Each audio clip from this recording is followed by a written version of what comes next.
Cartoonist आणि कॅमेरामॅनची युती नाही, ही कन्फ्युजन आणि करप्शनची युती. फडणवीसांची ठाकरे बंधूंवर जहरी टीका. मुंबईचा अजून वाघ जिवंत आहे. उद्धव ठाकरे. लांडग्यांना मुंबई गिळू देणार नाही. उद्धव ठाकरेंचा सत्ताधाऱ्यांवर निशाणा. ठाकरे बंधूंच्या वचननाम्याचं प्रकाशन. मुंबईचा महापौर हिंदू आणि मराठीच होईल. राज ठाकरेंचा पुनरुच्चार.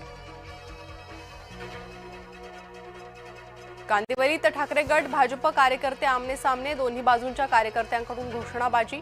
उद्धव ठाकरेंच्या शाखा भेटी दरम्यान घोषणाबाजी. बिनविरोध निवडीबाबत पश्चिम बंगालमध्ये भाजप कोर्टात जाते. महाराष्ट्रात मात्र बिनविरोध निवडणूक कशी चालते? राज ठाकरेंचा भाजपला सवाल. अमरावती महानगरपालिकेवर भाजपचा झेंडा फडकणार. मुख्यमंत्री देवेंद्र फडणवीसांना विश्वास. उद्धव ठाकरेंनी देशातील सर्वात मोठा भ्रष्टाचार केला. अमित साटम यांचा ठाकरेंवर हल्लाबोल. जनता ठाकरेंना विचारणार नाही. चंद्रशेखर बावनकुळेंची ठाकरे बंधूंवर टीका. मनसे नेते अमित ठाकरेंकडून बाळासाहेब सरवदेंच्या कुटुंबियांचं सांत्वन. बाळासाहेब सरवदेंची राजकीय वादातून हत्या. 100वे साहित्य ऐतिहासिक होणार. लाडक्या बहिणींसाठी खिशाकडे पाहिलं नाही. आईसाठी कशाला बघू? उपमुख्यमंत्री एकनाथ शिंदेंचं मराठी साहित्य संमेलनात वक्तव्य. उदयनराजेंच्या स्टाईलची चर्चा. गॉगल घालत आणि कॉलर उडवत उदयनराजेंनी धरला ठेका. राज्यात हिंदीची सक्ती नाही. उपमुख्यमंत्री एकनाथ शिंदेंची ग्वाही. नील सोमय्या आणि दिनेश जाधव यांच्यात लढत. नील सोमय्या विरोधात ठाकरे गट पुरस्कृत उमेदवार. शरद पवार गटाचा अर्ज बाद.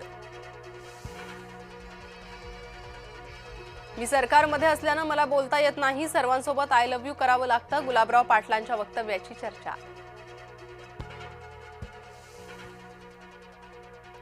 नाशिकमध्ये मनसेचा भाजपला दे धक्का. माजी नगरसेविका सुजाता डेरे भाजपमध्ये प्रवेश करणार. मनसेनं एबी फॉर्म देऊनही सुजाता डेरे यांनी घेतली होती माघार. भिवंडीत निवडणूक प्रचाराच्या रणधुमाळीत भाजप काँग्रेसमध्ये राडा. दोघांकडून लाठ्या-काठ्या दगडांचा मारा. हाणामारीत 2 जण जखमी.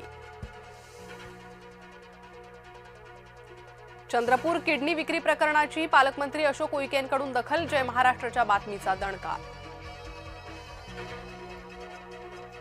ताम्हिणी घाटमार्ग ठरतोय मृत्यूचा मार्ग. प्रशासनाच्या हलगर्जीमुळे जीव जातोय. प्रवाशांचा प्रशासनावर गंभीर आरोप.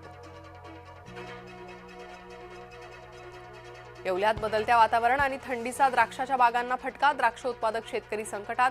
तापमान रात्री 8 ते 10 अंश सेल्सिअस असल्यानं द्राक्ष बागांचं नुकसान. तापमानाचा पारा घसरल्यानं आंबा बागायतदार सुखावले. कडाक्याच्या थंडीमुळे आंब्याला चांगला मोहर. छत्तीसगडमध्ये 2 चकमकींमध्ये 14 नक्षलवादी ठार. तेलंगणात 20 नक्षली शरण. सुरक्षा दलासह पोलिसांची मोठी कामगिरी.